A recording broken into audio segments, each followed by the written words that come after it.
We're going to do the session here in about 30 minutes, like we've been doing all along, but we're going to do an AMA afterwards. So if you want to stick around, it's kind of like we do a session and then we're going to do a Q&A. But again, as interactive as we can get it, I hope everybody feels like just sharing their insight, talking to each other. But before that, we're going to actually get these guys up and we're going to talk about winning the algorithm war. So this session is going to cover a bunch of stuff. Algorithms, how many people think the algorithm is out to get them? How many people think the algorithm is their friend and they have a parasocial relationship with them and want to go drinking at the bar with the algorithm? Yes. Okay, so we're going to talk about that across many different platforms. And I also want to encourage you tomorrow, I think it's in the morning, over at the AMA stage, Renee Ritchie, who is from YouTube as the creator liaison, which basically he is the voice of creators at YouTube. He and I are going to have an AMA about the algorithm specifically on YouTube. So if this is interesting to you, you're probably going to like that too. And that's tomorrow morning. Anyway, but here we're going to get under the hood. We're going to talk with people who know their data. Some people who think algorithms don't matter. Algorithms are mean. Algorithms are smart. And I love everybody on this. Whoops, I'm losing my cards. Everybody on this session. Gwen Miller, who's the Senior Director of Creator Growth at Mythical, is moderating. Gwen has been an algorithm expert for so long. She did it at Kin. We got to know each other at Discovery. Rob Ryan, Chief Creative Officer at Views. He has been working with creators, working with algorithms, and thinking about them and thinking about good and bad. Might have some ideas on that. And Matt Gielen, who's kind of the OG algorithm expert for like the last 18 years. He's been thinking about algorithms, writing about algorithms, running creator companies, building them, and focusing on how to leverage the algorithm to build value. And he is now CEO at Silverberry Studios. I'm going to shut up and let them come in on stage. Gwen, according to Gwen, it's time for you to come up and talk about the algorithm. Let's go.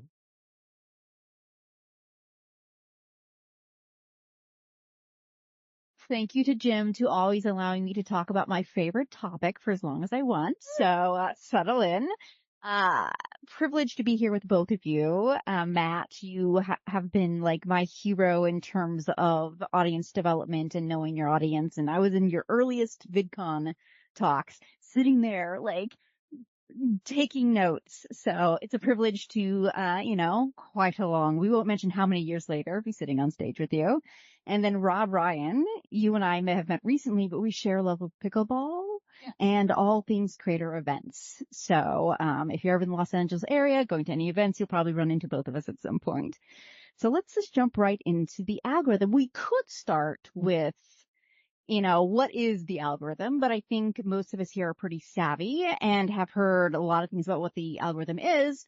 So I'm going to talk first more about what the algorithm isn't and like the biggest myths that creators typically have around the algorithms that are in their life. So for example, today I saw a post on LinkedIn which talked about, I am posting the same content, the same format I've always posted, and now it's not working anymore. What changed in the algorithm? And I think there's this myth that goes around any platform, LinkedIn. I see this for YouTube all the time, TikTok, that somehow the algorithm is divorced from the audiences, right? So you'd be like, oh, something changed in the algorithm, or did something change with the audience, which is likely this format is now so common on LinkedIn that it's just no longer as, it doesn't stand out as much for people.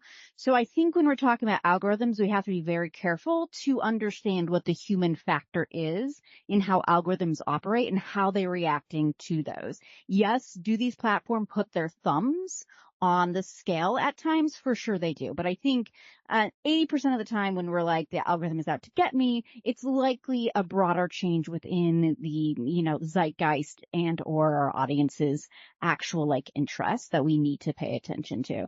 But I'll pass it on down the line, and I love your insights on what you see creators and people in the business most often getting wrong about the algorithm. Most often getting wrong about the algorithm. As a data guy, generally speaking, I think there is often a lot of talk around things like click-through rates and retention as if these are like absolute metrics where there is some gold standard or gold star that everyone is trying to achieve. And most of these metrics are relative metrics. They're based on the scale of impressions a piece of content gets, in terms of a great piece of content might have terrible metrics around it because it's being put in front of so many people. The platform is trying to cast a very wide net, whereas a piece of content that doesn't perform as well might have great metrics, and that can be really confusing. And remembering that they're relative based on how many people in your core audience versus an expanded audience have seen it is really important to understand how that piece of content performed. Absolutely. So I think with the algorithm, people need to realize that it is a discovery tool. Once you build an audience at a certain point, it relies on the audience to tell you if this content is good enough to be pushed beyond your initial boundaries. So when people think, oh, I got viral views, and then all of a sudden I drop to just an average of 2,000 views, that could be just a core audience that engaged, or it could be a marker that they're not engaging enough to push it beyond the boundaries of your new community that you've built. So then that tells you, okay, but they're not engaging. I need to change the content potentially. It's not the algorithm just suppressing you or shadow banning you or whatever colloquial term we're used to nowadays. It just means you may need to re-engage the audience in a new way. And if it markers go up on that front, then it's going to push it further saying this is really captivating people again. So let's try out a new market. Or the audience is just getting tired of it. Like we Yeah. forget that shows go off the air all the time. News hosts, late night hosts get replaced all the time because it just kind of gets old with the audience and they want something fresh and something new. And that's a great time to experiment with new formats, new hosts, etc. This kind of nicely segues us into the next point of discussion, which is, look, things change all the time in the industry. This is why I got into this space. I left TV for the space because I like things change so often. You are always learning, but that's challenging, right? Like you can't just sit on your laurels, do the same format over and over again. How do you keep on the top of, you might call them algorithm changes. It could just be zeitgeist audience changes, but there is also occasionally like tweaks that are done within the algorithm to serve some other purpose. How do you all stay on top of those kind of changes? And what are the resources you use to do that? As it pertains to YouTube, I think the main thing that, I would look at in terms of staying on top of those changes is one, like a lot of the thought leaders in the space, right? They're going to be on top of that, very quickly because that's the question they get asked most often. If there is an actual change happening, you're going to hear from Renee, you're going to hear from Daniel and Nick and Roberto and all these other folks that talk about it on a regular basis. And then from your own content and your own data, it's measuring, trying to make apples to apples comparisons across your content, right? If you have a piece of content that does 1 million impressions and you have a sample size of 10, 12 of those, how a piece of content performed in those first 1 million impressions, first 30 days, and weighing that against similar performing content is going to give you a better look into whether or not something has been tweaked or changed. But I also say at this point, like, there just really aren't seismic changes on these platforms by way of recommendation system, at the very least on YouTube, right? Like, yeah, Facebook, there tends to be more of those. Instagram tends to be very communicative about their changes. Snap is probably the best communicator, no offense, Renee, about changes. So, from that standpoint, being able to make those comparisons and pay attention to those people, that's where you're going to get that real kind of information from. Also, if you're trying to figure out what are the latest trends and how do you keep in touch, if you're an actual creator, start talking to your creator friends. They might notice something with their algorithm and their feeds that you won't. And so by cross-referencing what you see and what they see, you can discern a pattern or a change in a current existing pattern that you're used to. And then with that, implement it into your own content style. And one thing that's actually in the works right now is Snapchat specifically is working on a program for creators to opt into an email system that would give them daily updates of trends that they're seeing emerge in the past 24, 48 hours and see if it will influence more cultural driven content to be produced and if that would scale that trend to be more mass adopted And would it improve overall creator performance, or would it diminish because the algorithm might say, oh, it's oversaturated. We're going to suppress this and put something else in front of people now. So it's a very interesting time to see all the different platforms adjust, but you also have to take into account that an algorithm is partly also based on advertiser agendas. So when you look at the platforms, you have to think about advertising agendas and the money being spent. And how is the algorithm trying to use the data it gathers from all content published to influence where are ads being placed versus a platform that maybe doesn't do that yet? And how does that shift your content's exposure and reach? All right. So, I am very pro algorithm in the terms of my personal viewing habits. I want to be fed exactly what I want with as little effort on my part as possible. Just feed it straight into my brain. I don't want to have to make a decision. Matt has made his living off of the algorithm for many, many years, but Rob Ryan is a little notoriously not so pro algorithm. So to get that perspective in here, Rob, convince us why we should not love the algorithm. Algorithm is great for discoverability. That gets you your views, it gets you your audience, it gets you that reach, which we all want. But at the end of the day, as you start to grow your audience, you notice that you might have 10,000 followers, but you only have a reach of maybe 1,000. So you still have 9,000 people that have shown interest, but you lose them. So that's where things like the Patreons, the fan sites, things of that nature, those are the ones that emerge and really say, hey, take it off platform, take it off algorithm, have a more direct way to own your community, because algorithmically, you don't always get in front of them. And that's a big concern for creators. At the end of the day, you've worked so hard. You built maybe a channel with 20 million followers, but if you can't get to all of those people, what good is that subscribe button? Okay, Matt. So gonna throw it to you because yes, I can see the argument why creators, it's a big advantage. But what's the advantage for the audience? Is there advantage, or is the algorithmic world the best place for audiences to be? Well, geez. Thanks, Gwen. I was told these would be softballs. So, in regards to what you said, Rob, in terms of taking your audience offline onto other platforms where you have that direct connection to them, you own the pipe, you own the access. I think that's incredibly good advice from a building your business as a creator, as a media company, as a studio perspective. You want to have as little friction between you and your audience as humanly possible. I would also say that in this day and age, these recommendation systems are so incredibly finely tuned that they do an incredibly job of mimicking the best programmers in the world. And by programmers, I mean what they put in front of the audience. And I think the idea of seeing a follower count, a subscriber count, and saying, I am entitled to every one of you to view my video, my piece of content, which you didn't say. So I'm trying not to put words in your mouth, but I see many creators do feel that entitlement. And I think that's a bigger issue and a separate and distinct issue. You're not entitled to anyone's attention, no matter who you are. Right? No matter how big your reach is, no matter how great your content is, you have to earn that with every single post, every single video that you put up, and changing that thinking that you're not entitled to that view because you have that follower, that the platform isn't required to put your content in front of that person is going to have a tremendous impact on you in terms of taking ownership and responsibility of making the greatest piece of content you can and really earning that engagement from that audience every time so that you earn that paid subscription on Patreon, you earn that follow, you earn that merch purchase. All right, so let's talk about where the algorithm, audiences, and platforms are going.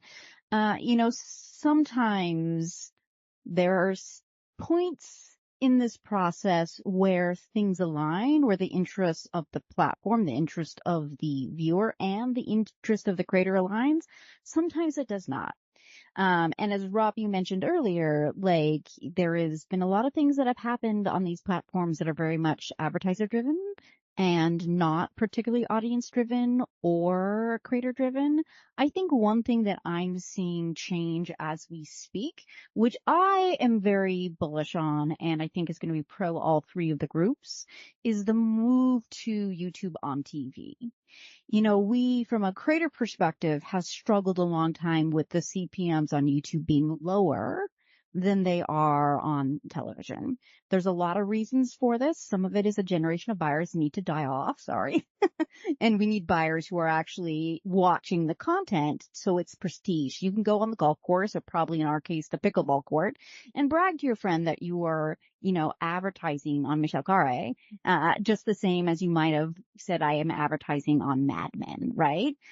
You know, now we are hitting into a period where this new future is closer and closer. You know, the people buying are now more likely the people who are watching. The platform itself has been a struggle, right? You want your ad to be seen in like the best possible way, and high quality TV is obviously the best way for your ad to be seen. And before, in a world where it was mostly mobile, that was a challenge. Now we know that YouTube is the number one connected TV app right now, more than Netflix. We know that the majority of watch time on the platform is now being watched on actual televisions. We know from the data that when someone views on television, it's worth almost 10x to a mobile view for us. And that is for many reasons. One, it's because people watch videos over 20 minutes on. I think YouTube told me last week it's like the average is 22. Where have we heard that data point before? 22 minutes is the average length of a television show when you pull the ads out.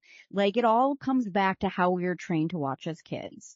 So they're watching longer videos, and when you turn it on the TV, you intend to watch the entire thing. You're not flipping through your phone. So you get most of the way through, and who wants to find the remote to skip the ads? So you watch all the ads. So that is a mid-roll bonanza. This is, you know, obviously a great advantage to the creator. They're making much more money from this content. And for YouTube, they're also able to start charging higher CPMs because it's just a higher quality view of people who are probably paying some more attention in a beautiful situation that advertisers like. From the audience perspective, this is their primary form of entertainment at this point. And if they can watch it on TV, like, a lot of them just like turning it on and going around about their day. So I think this is a win for everyone, and how I see, yes, the algorithm shifting, but really the audience shifting and the platform priorities shifting in sync. So would love to hear from both of you where you either see it going now or where you think things are going to go in the near future. As it pertains to long form, YouTube increasing their reach and lead in streaming on TVs is fantastic for kind of the creator economy, for digital media companies and people that want to distribute digitally. There is so much segmentation, bifurcation in terms of viewership and content, in terms of vertical video, vertical short form video on mobile, in the shorts feed, not in the short, like, it's cut up in so many different ways, and that's just YouTube, right? And that's before you start talking about like live streaming. And so in terms of just long form on TV, on YouTube, and where that is going, the revenue model simply from YouTube on long form video on TV still cannot support a prestige program like a Mad Men. It can't even come anywhere near it, right? However, if you look at the chart of growth of YouTube's performance on TV screens, it looks a hell of a lot like the charts used to look about where you got views from online 10, 15 years ago. And it was like YouTube and Blip and Daily Motion and, a whole bunch of other also rans, right? We stopped talking about anybody else a decade ago, right? It's been all YouTube, and I don't think they'll have the same rate and the same rate of growth, but that's the pipe, and it's free.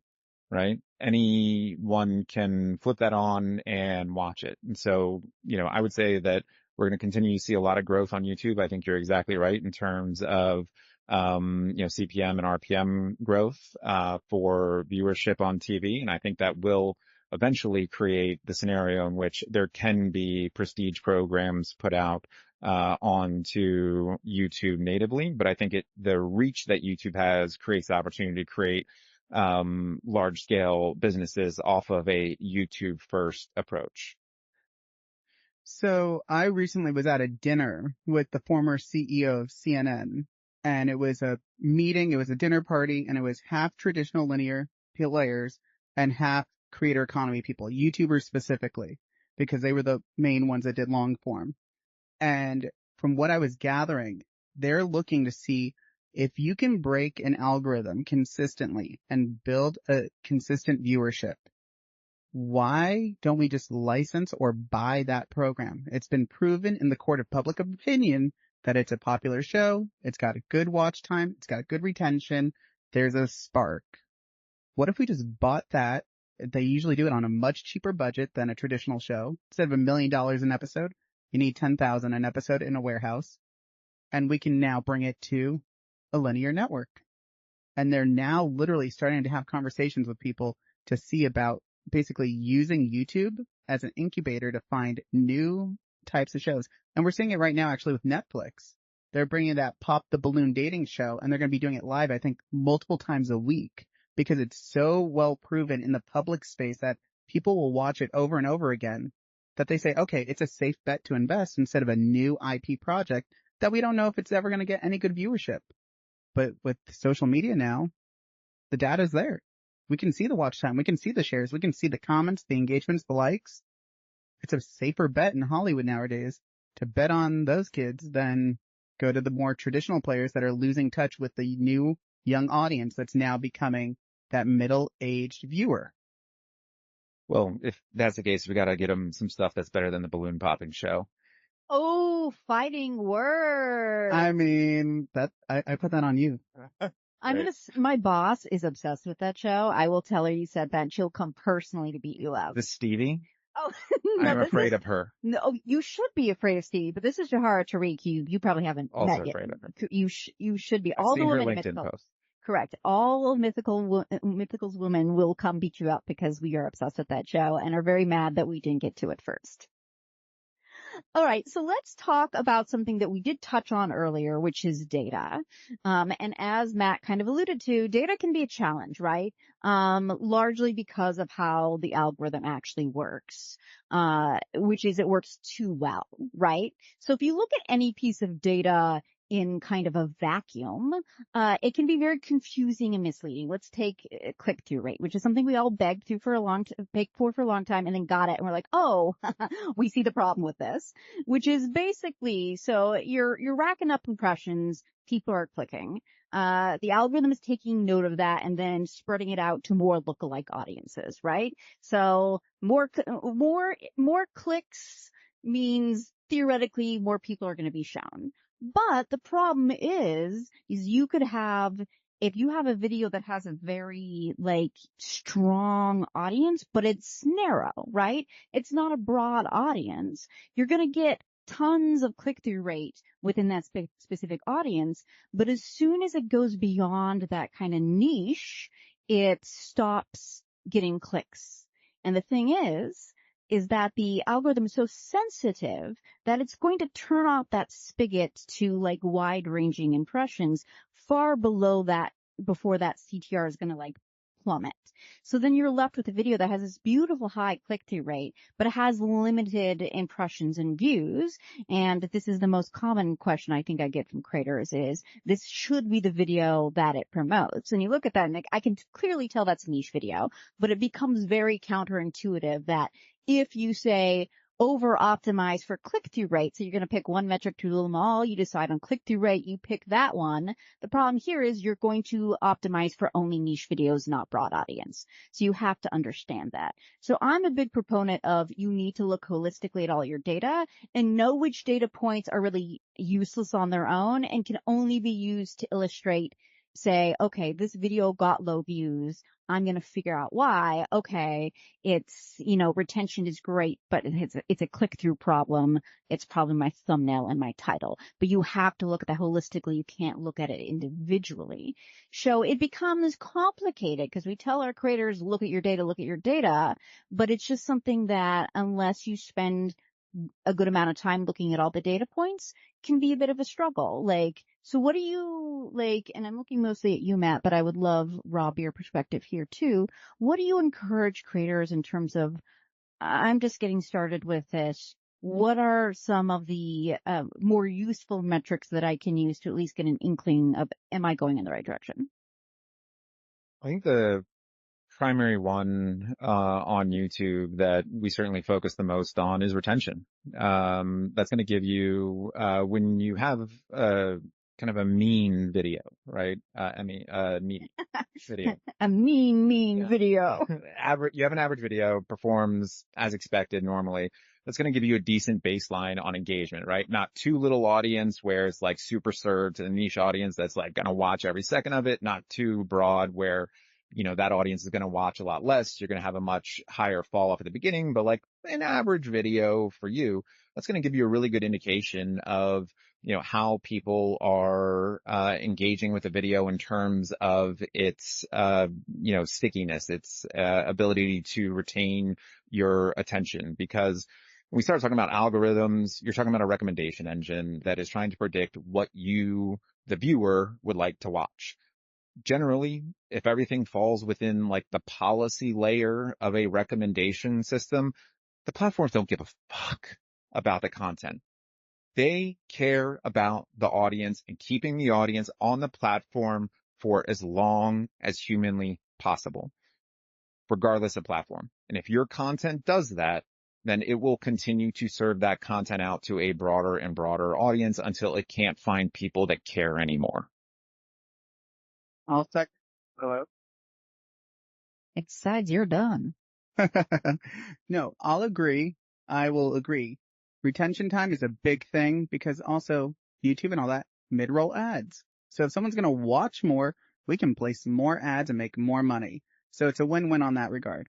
But when it comes to something like an Instagram, you do your video, you do your reels, you get clicks, you get likes. I always tell people, look at your shares. How many shares are you getting on that post? Because the algorithm is one way to promote it. Hello? No? So the algorithm is one way. So the algorithm is one way on Instagram that'll help you get exposure. But shares, friend to friend content sharing is a very I think appreciated thing because it really does drive. If a friend sends you something, you take it in a different context than if a computer tells you to look at this. And if you send it, an algorithm will place it one by one in front of people. You can mass send that video to 10 of your family members. And then what's the replication on their side? How many people are they going to send it to? And with that becomes that thing where they'll love it, they'll download it, or they'll move it to a different platform. And we see that with TikToks where they'll go viral on Twitter and then it'll bring more attention back to the original platform. So shares are another amazing focal point that you want to look at in terms of data, because it tells you, is the community willing to basically advocate on your behalf to other people you do not know and push it further? Let's talk about experimentation. Matt alluded to this earlier in the show that, look, we've been talking about zeitgeist a lot, right? Audience attention. We know that at a certain point, the audience is going to get tired of a format. So logically, you should be experimenting to make sure you always have new formats. In practicality, that can be psychologically really hard for creators to do because the thing people are used to is always the thing they're going to want to click on or watch. It just is the way it is until it isn't, right? Until there's the moment where they are like, no, I don't want to click on it. Until that point, it is always going to perform the new scary thing that they don't know if they like yet. So the problem with that is you experiment, oh, it doesn't perform as well, it must be a bad format. And then you stop experimenting and then you run the same format into the ground. And then what you do is you panic and you do everything new. And audiences then panic because they panic because they're like, oh no, this creator is like suddenly gone from being a beauty channel to be a scripted channel, like, and it's just too sudden of a change. So you need to be experimenting, making those changes before it gets to that point, but you need to be doing it slowly and, slowly introducing, and also be able to have the ability to look at the data and be like, is this moving in the right direction? It's not going to be up here, but what are the signals I'm seeing? And that's the biggest challenge I really find with a lot of my creators, is understanding how to correctly experiment and how to know if the experiments are working. So would love to hear y'all's perspective on advice to the creative community on how to make experimentation a part of their workflow without endangering, say, their average views or anything else. I mean, I think you're spot on in terms of experimenting within a known segment. I mean, if Coke was going to come out with a lemon lime soda that, they wouldn't call it Coke, they would call it Sprite, right? Different brands, different value propositions belong on different channels and different outlets. But if you want to get like data back on how something would perform, you needed to get views. And so putting it on, a brand new channel is just going to sit there for the most part. And so putting it within something they already know and exists to get some feedback on it would probably be the right way to go.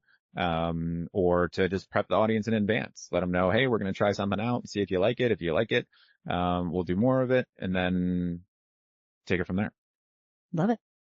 I would say a great example is Sam and Colby, two OG YouTubers who have pivoted their brand many, many times throughout, I think, a decade-long career that they've had at this point. And they've remained very consistent with their viewership, and their audience has always grown.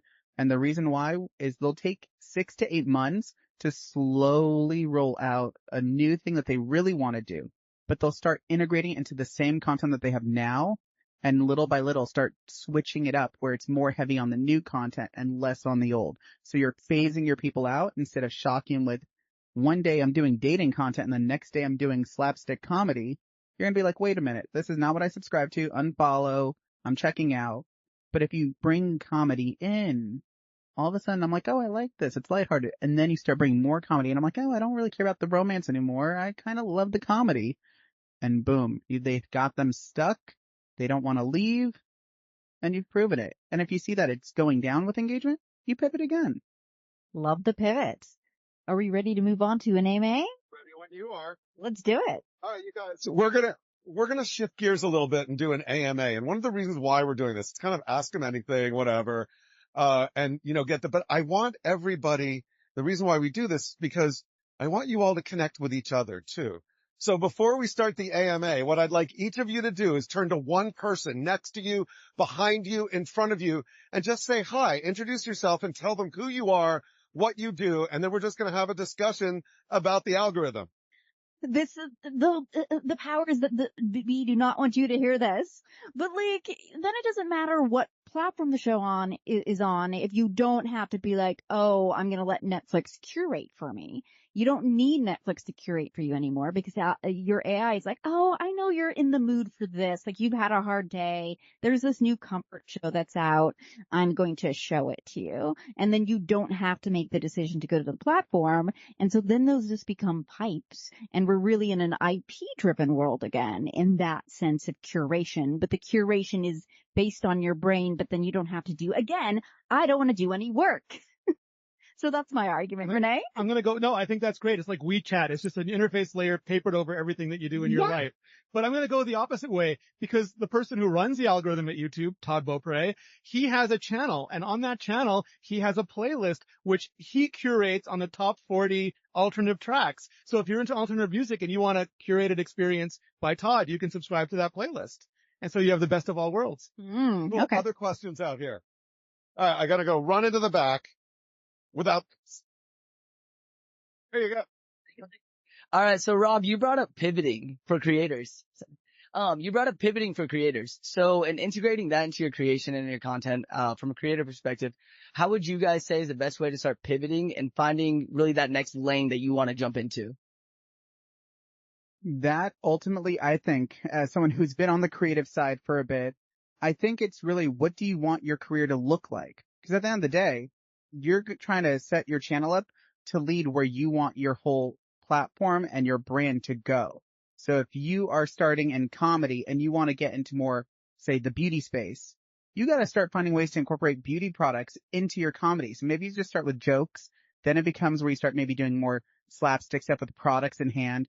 Then you start doing more comedic get ready with me's, and then you fully phase over into just straight on beauty product reviews. But it's really, you have to know what you want to do with your career and your brand, and then create that basically roadmap to that point. So if you specifically know where you want to go in the next year or two, like an actor, if you know in 2 years you want to be a Marvel actor, what do you see the path to get there? And then how do you start incrementally getting those steps towards that place? And I would also say you need to know when a pivot is too big to stay on the same channel, and you need to put on a new channel. It's, like it's a different audience. And trying to take an audience that joined you for one thing and convince them they're also a fan of this other thing, it's not going to happen. The same thing happens. And I've worked at a bunch of companies like, why don't we just buy a channel that has a lot of subscribers and we'll be ahead? The truth is you're not, you're behind, because those subscribers are like, I joined for comedy content. Now you're doing beauty. I'm not going to click on it. The algorithm gets a signal that, oh, this must not be good. So understand, is there a big enough top of funnel, right?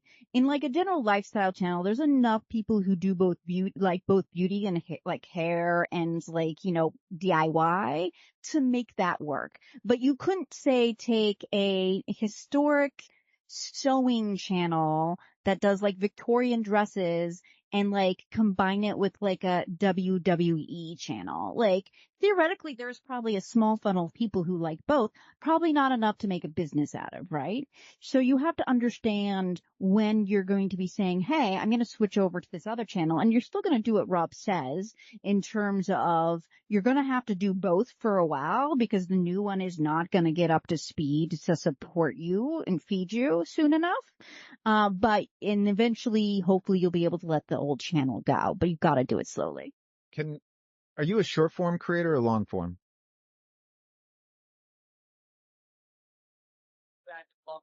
Say that again on the mic.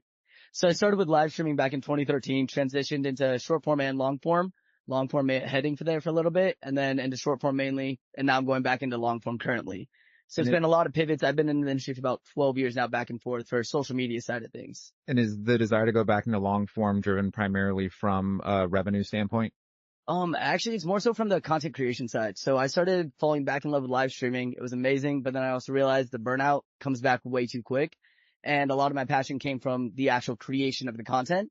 And so then incorporating the ideas that I've learned from live streaming as far as what type of CPM I can create, what type of like monetization's there, and then how I can reintegrate that into the long form side of things now as far as content goes for longevity as well. Well, I would definitely co-sign Rob and Gwen's advice in terms of long form and also live streaming by way of channels. I would say from like an experimentation standpoint though, YouTube shorts, TikTok, reels, phenomenal ways to experiment with, next to no risk whatsoever from a audience retention standpoint. And you can even experiment long form formats, types, styles in short form with little to no downside by way of, brand or, damage to, consistent engagement from an audience by way of live stream or long form. We have another question over here. Hi, I was wondering how has YouTube creators owning their own platform like Dropout, Try Guys impacted things? I guess that's a good one for me to take, as all those, creator companies you mentioned are in the Burbank area, as is Mythical. And so we're part of a lovely little community out there. Go East Side creators. Used to be all on the West Side, and I am living for the East Side creator companies.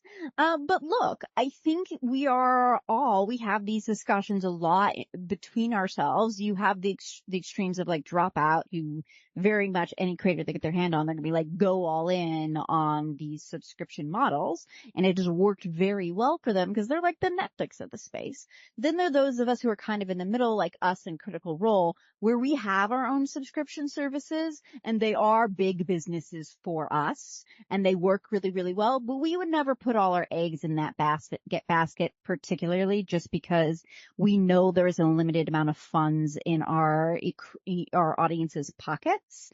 And if we oversaturate the market, the same thing will happen to us that has happened to the traditional television world, where everyone wants their own, subscription fee coming into their pocket, and consumers just burn out on that. But I do think it has majorly changed the calculus in terms of this is, sorry again, Renee, much more predictable revenue for us than AdSense. I post on Nebula. Yeah. Cause look, we know that we have this amount of subscription revenue coming in, but if the RPMs fall by a cent for a company at the size of Mythical that is pushing so much views a month, we're missing our revenue targets, because it's just such a wide variable for just small changes. So we believe it's a strong part of revenue mixes. We probably wouldn't go all in on that model though. As someone who ran a fan monetization platform prior to Views, we've seen that socials are great for top of funnel. They're great for ad rev splits on all the different programs that they have, but you want to diversify your earnings. Because what happens if TikTok went away tomorrow? What happens if somehow you got banned from the monetization program for a breach of something in your video or whatever it might be? There's so many variables that are not in your control. You want to set yourself up somewhere with something in place that you do have ownership and control. Because when it comes to the algorithm, you're at the mercy of the algorithm. Renee, what do you think? I mean, what's the point of good, bad, you should go out and do it, or what? I mean, before I went to YouTube, I was a founder for Nebula, which is one of the largest independent streaming platforms. The thing is, it's all about value. What value are you delivering? I think some creators just think, hey, I'll charge $4. I have 5 million subs. What's 5 million times $4? But those people are getting you for free on YouTube, and it's very hard to charge for something that you used to give away for free. So I think if you want to do it, you should figure out a way where you are driving tremendous value to those people in a way that you can't on other platforms. And whether that's by yourself or part of an organization, or part of another service, you just have to do that calculus and make sure that the people who love you the most get back never try to extract money. Always try to provide value. You take care of the top line, the bottom line takes care of itself. Good advice. We have a question here. Okay. Thank you. I have a question. Our channels are really built on long form videos, going from 20 minutes all the way up to 3 hours. And we want to do more shorts as well. And so far the shorts we've done have been more Instagram reels and things like that. We've been reluctant to drop shorts on the same long YouTube channel because our viewers expect see us watching long videos, and it's not really on the short form algorithm or anything like that. So I'm curious your perspective on doing a separate channel for short form and YouTube, or do you drop it on the long form channels? Look, those two parts of the platform are so separated. I would always view it as they are kind of two different apps, right? If you're on the shorts player, you're expecting to see shorts. If you're on the long form side, you're not going to see the shorts. There used to be, right when the thing first launched, it was really annoying because shorts would pop up in the middle of your long form stuff, and you're like, "Well, what the heck?" And it's in the horizontal player as a short. But they've really fixed that, right? So, let's take one audience member. If they happen to be both the shorts and long form, if they're on the shorts, they're likely to see you. And they'll be very happy about it because they like shorts. But if they're a long form viewer, they're just never going to go to that side of the platform, and they're never going to see one of your shorts. So it kind of solves itself. And now I would say I agree with you if you're saying I do 20 to 60 minute videos. Now I want to start posting 5-minute videos on my channel. Like that is going to end up in the same recommendation and feed as your long form. And that could be problematic. But once you hit the under now 3-minute mark and you're in the vertical format, it is such a different part of the platform. None of the data that I have seen or any anecdotally things that I have heard have indicated that has a negative effect on your long form. But Renee, I bet you have opinions on this. Yeah, what we usually say is if it's for the same audience, keep it on the same channel. If for a different audience, put it on a different channel. And that usually comes down to the feeling that the audience gets from it. People think it's topic or creator driven. Most people don't remember what the video was about later, but they remember the way you made them feel. And there are some people who just watch shorts, some people who watch certain topics in shorts but not long form, like they'll watch 30 seconds of dancing but not 12 minutes of dancing, and some people who will watch both. So if you're not in shorts, to Gwen's point, there's an entire audience who's never heard of you. And so you could maybe provide something that shows that feeling, that gives you the reach of shorts. And then, also people won't go and watch your long form because you want them to. You have to make them want to. And there are creators like Alan Chicken Chow who are phenomenal at giving like a short and then saying, hey, for more of this thumbnail, go click on this button, and drives like tremendous traffic back to the long form. So you've got to figure out what it is that your audience cares about, and can you package a small story in that format? I would say look at podcasts. They're usually 60-minute episodes, but you'll see 15 to 60-second clips going viral everywhere. And that is a new discovery tool that just funnels. And hopefully if they like that initial minute, they might like all 60. So it's just a great way to get a new reach in a different pool. We have another question back here. Thank you. So we know that a bunch of content creators are able to grow such loyal audiences. And I know that now that a lot of, maybe newer content creators or small content creators, as they try to battle with the algorithm, how should they look to try to build a loyal fan base as so many other content creators have who've been on the platform for years? I think it's easier now. Like, I don't think you're battling with it.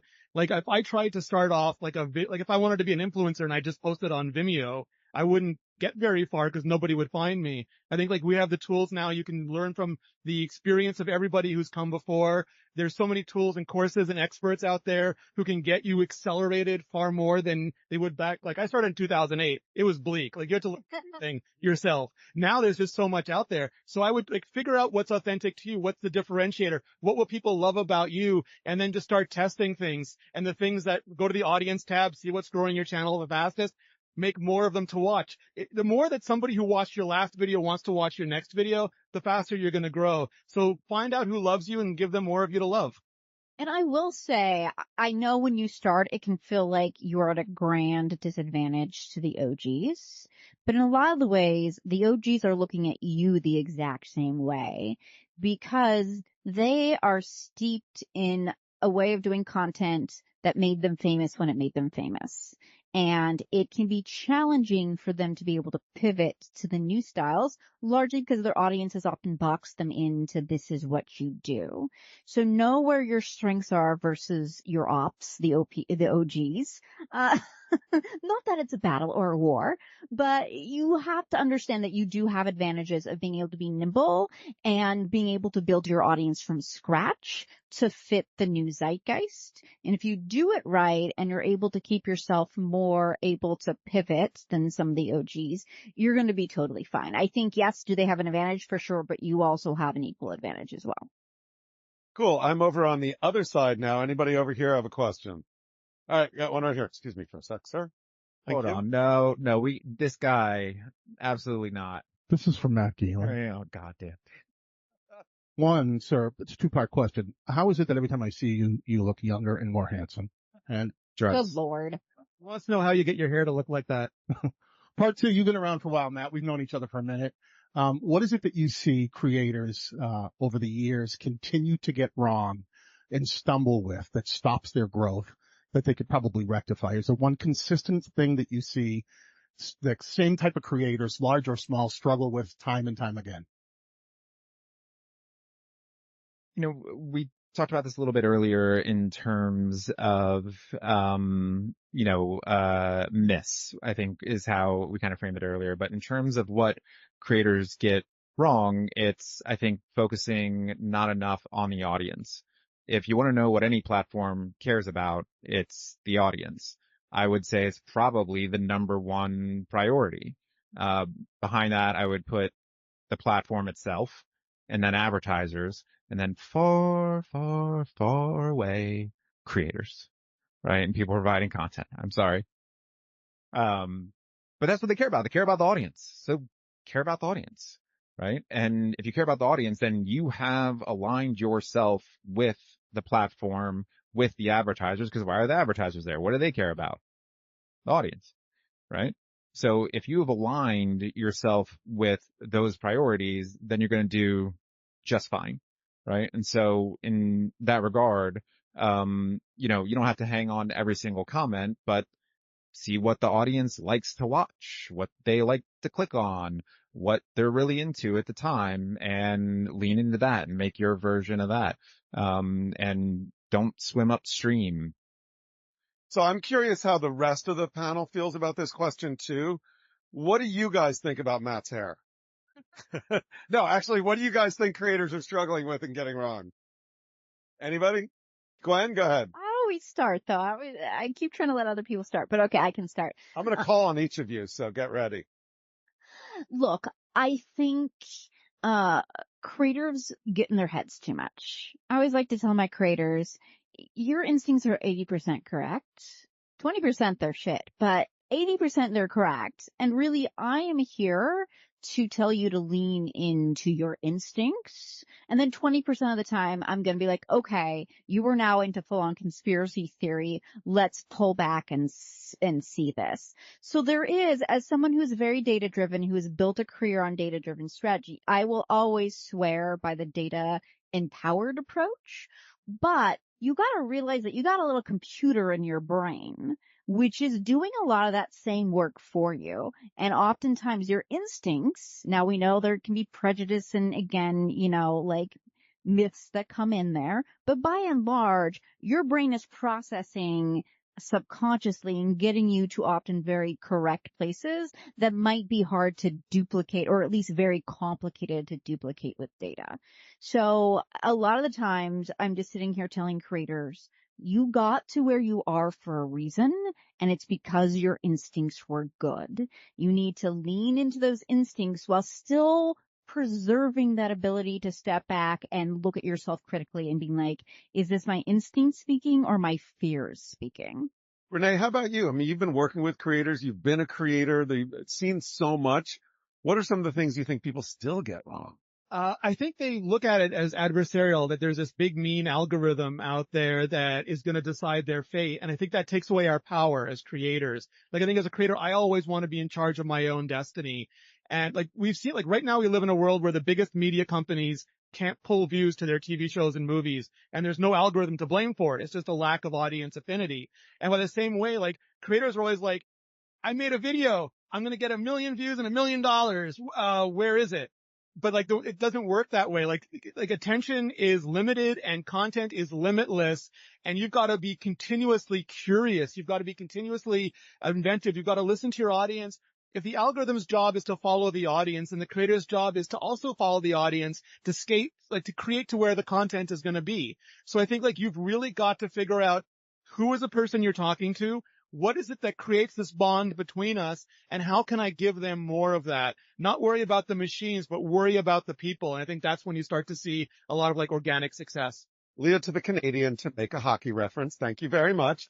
What about you, Rob? You've worked with creators a ton. You've done a lot with them. What do you see creators still doing wrong? So I think to Gwen's point, the data is great. It's a key component with the platform of what works. And like Renee said, that is partly telling you where your audience is, but also your content knows your audience and you are supposed to know your audience. So the big thing is you need to start learning your people.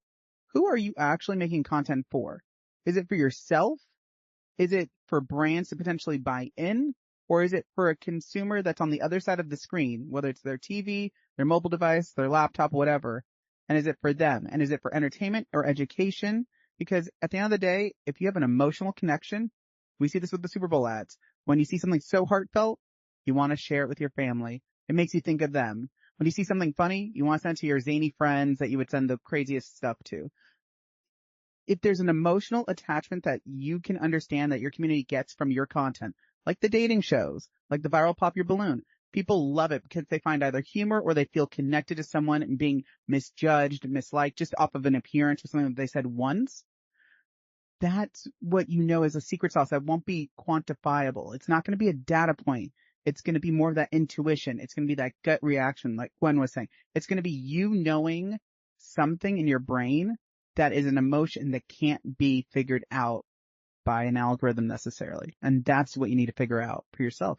So we have time for one more quick question if someone has one. Oh wait, I've got two. Okay. Two more quick questions. Really quick. Quick question, quick answers. Hi, this question is for everybody on the panel, and it is, what is a mistake that you have done that you have definitely learned from? Maybe like a specific mistake that you've done, and you want to share, how you overcame that, what you learned from that. Okay. Mistake you've done. Let's start off with, I'm going to start off with Renee. So I primarily make content, like tech content. I primarily make content about Apple. At one point, I started making videos about Twitter, and they were timely. And I realized it would take the algorithm so long. Well, I saw in the results, the algorithm did find that audience, but it found it after a period of time, at which point that audience was saturated with the creators they normally watched for Twitter content. And so the combination of topical and not in my lane was not conducive to my success. So I learned to either be topical in my lane or to do evergreen content if I wanted to start expanding beyond that. Rob? Ooh, that's a hard one. His life is flashing in front of his face. I'm like, which one do I pick? That's the harder part. No, I mean, at the end of the day, if you're going to become a content creator, or if you want to pursue a career in the digital space, more on the talent production side of things, you want to think about it being a business. Because at the end of the day, you are that independent studio. You are the writer, director, editor, producer, distributor of your content. So if you're not going to treat it like a business, how are you going to actually be able to grow it over time? If you treat it as a cute little hobby, it's going to stay a cute little hobby. So you have to start at a certain point, say, do I really want to make this into something bigger? And for me, I said no. And then as I saw things go on, I was like, wait, I missed the boat on these things. If I had just doubled down on it and said, I'm going to treat this like a business, make a schedule, be consistent, I could have been significantly bigger on social media than what I made.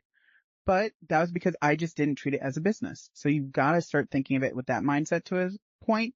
Because at the end of the day, if you want to make this your livelihood, it's going to be your full-time job and career. Matt, what's a mistake that you made that, like, oh my God, I learned? I would say the biggest one by far as a business owner is firing too slowly. Fire quickly. Ooh, I yeah. agree with that. All right, Gwen, how about you? I'm going to make this really quick. Doing Facebook Live in the 2016-2017 era, and I overcame it by stopping doing it. Do not jump on every bandwagon. It is not worth it. Do not get over your skis. Pivot to video, Gwen. Pivot to video. Pivot to video. Or maybe Clubhouse. Quick question. With AI getting smarter and smarter, content is being stolen and replicated and synthesized. How do you protect your creations from being stolen by AI? All right, what can you do to protect yourself from big bad AI? Who wants to take it? Outcompete it. I mean, there's tools like Content ID and copyright claims, but the AI is reactive and you can be proactive. So just just work it under the table. I would say make your distinctness, your value being human. People like watching humans, and you need to make sure you're not just in the type of content that AI can just replicate, but is dependent on you being human. Cool. Well, that's all the time we have right here. Renee will be back here about 2:30, 2:45 tomorrow. Thank you all for being part of this. Thank you guys. A big round of applause for all these guys